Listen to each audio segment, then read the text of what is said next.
Setting up a Paycor account is simple. Here's how you can get started. Visit the Paycor website. Go to Paycor and click on Sign Up or Get Started to create an account. Enter your business information. Fill in your company's details such as business name, address, phone number, and industry. Select your business type to tailor the setup experience. Provide tax information. Enter your employer identification number and other necessary tax details for payroll setup.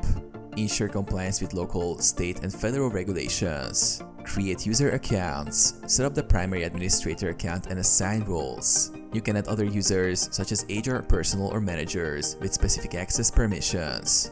Add employees. Input employee details, including names, contact information, job titles, pay rates, and tax information.